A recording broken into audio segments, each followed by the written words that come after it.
राजस्थान में जमवा रामगढ़ की जमवाई माता के अलावा झुंझुनू जिले के भोरकी गांव से 2 किलोमीटर दक्षिण दिशा में धामाना जोहरा तालाब के किनारे भी जमवाई माता का प्रसिद्ध मंदिर स्थित है। ये स्थान धामाना धाम नाम से लोकविख्यात है। इस मंदिर का शिखर काफी ऊंचा है और गर्भगृह आंगन की सतह से लगभग 4 फीट नीचा है। इसमें देवी की प्रतिमा एक शिला पर उत्कीर्ण है। कहते हैं कि यह मंदिर 800 वर्ष पुराना है। इस मंदिर का 1938 में नव निर्माण किया गया है। जमवाई माता धामाना धाम भोरकी झुंझुनू राजस्थान में झुंझुनू जिले की उदयपुरवाटी तहसील में गुलागौरजी उदयपुरवाटी मार्ग पर स्थित पोसाना गांव से 2 किलोमीटर उत्तर में तथा गुलागौरजी नवलगढ़ मार्ग पर स्थित भोरकी गांव से 2 किलोमीटर दक्षिण में जमवाई माता का प्रसिद्ध मंदिर स्थित है। यहाँ पर साल भर श्रद्धालु भक्तों की अपार भीड़ उमड़ी रहती है। आश्विन तथा चैत्र नवरात्रों में यहाँ मेलों का आयोजन होता है। इनमें लाखों की संख्या में भक्तगण अपनी मनोकामना लेकर आते हैं।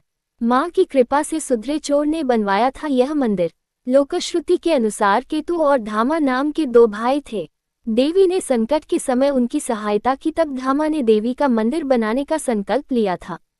इस किंवदंती के अनुसार बहुत साल पहले जब दिल्ली पर पृथ्वीराज चौहान का शासन था, उसी समय दिल्ली में तंवर राजपूत जाति के केतु व धामा नाम के 2 भाई रहते थे। दोनों भाई राहगीरों को लूटते व चोरी डाका डालते थे।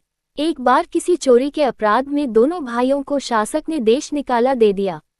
दोनों भाई वहां पर शासक से बचने के लिए अपनी तंवर राजपूत जाति को छुपाकर गढ़वाल जाट बनकर रहने लगे।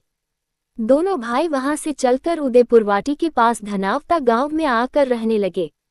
यहां पर उन्होंने अपना पुराना काम चोरी व डाका डालना चालू कर दिया। उन्होंने धनावता में शिव मंदिर बनवाया। कुछ समय बाद दिल्ली पर मुसलमानों के बादशाह गजनी ने आक्रमण कर दिया और दिल्ली का शासक बन गया। एक बार दोनों भाइयों ने भेड़ों के झुंड में से एक एक भेड़ चुरा ली। भेड़ों के मालिक ने उन्हें ऐसा करते देख लिया, वह उनके पीछे भागा। अंत में दोनों भाई पकड़े गए। तब भेड़ों के मालिक ने उन्हें बादशाह के पास पेश किया। बादशाह ने दोनों भाइयों को बेड़ियां पहनाकर काल कोठरी में डलवा दिया। धामा को दुर्गा का इष्ट था। उसने दुर्गा का ध्यान किया और प्रण किया कि दोनों भाई कभी भी चोरी नहीं करेंगे।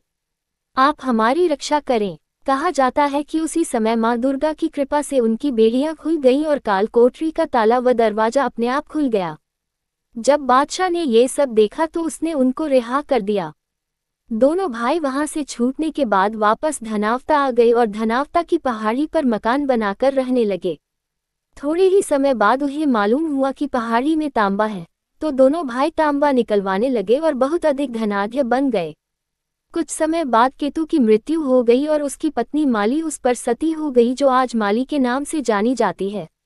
एक दिन शिव मंदिर में वहां एक साधु आया और धामा से कुछ मांगा, लेकिन धामा ने उन्हें देने से इनकार कर दिया और उन्हें फटकार दिया। बाबा क्रोधित हो गए और धामा को तांबे की खान नष्ट होने का शाप दे दिया और उसी समय खान नष्ट हो गई। धामा बाद में बहुत पछताया, लेकिन जो होना था वह तो हो गया। धामा ने फिर भगवती का ध्यान किया और रात में सो गया। माँ भगवती दुर्गा ने उसे रात को स्वप्न में दर्शन दिया और कहा कि तुम्हारे घोड़े को पश्चिम दिशा में ले जाना और जहाँ घोड़े के पैर रुक जाएं वहां पर एक मंदिर व तालाब बनवा देना। धामा ने उसी समय घोड़े को दौड़ाया तो आज जहाँ माताजी का जोहरा है वहां पर आकर घोड़ा रुका। जब वहां पर मंदिर का काम शुरू हुआ तो जमीन फटी और जमीन में से माँ दुर्गा की प्रतिमा प्रकट हुई। जमीन से प्रकट होने के कारण उसका नाम जमवाई रखा गया। उसके बाद धामा यहीं पर 500 बीघा जमीन लेकर रहने लगा। जब धामा स्वर्ग सिधार गया तो अपने पीछे वह 500 बीघा जमीन बंजर छोड़ गया, जिसे धमाना वाली जमवाई माता के बीड़ के नाम से जानते हैं। आज जमवाई माता का ये पूजा स्थल अनेक जातियों और उपजातियों की कुलदेवी के रूप में पूजा जाता है। वैसे तो हर दिन ही आसपास तथा दूर दराज से माता के उपासक यहाँ आते रहते हैं, किंतु जब नवरात्र में यहाँ बड़ा मेला लगता है तब विशेष भीड़ होती है। यहाँ दूर दूर से प्रवासी उपासक आते हैं और कुलदेवी से अपनी मनौती पूरा करने की प्रार्थना करते हैं। आपको ये जानकारी कैसी लगी कमेंट में जरूर बताइएगा और इस प्रकार की वीडियो के लिए आज चैनल को सब्सक्राइब करें। धन्यवाद।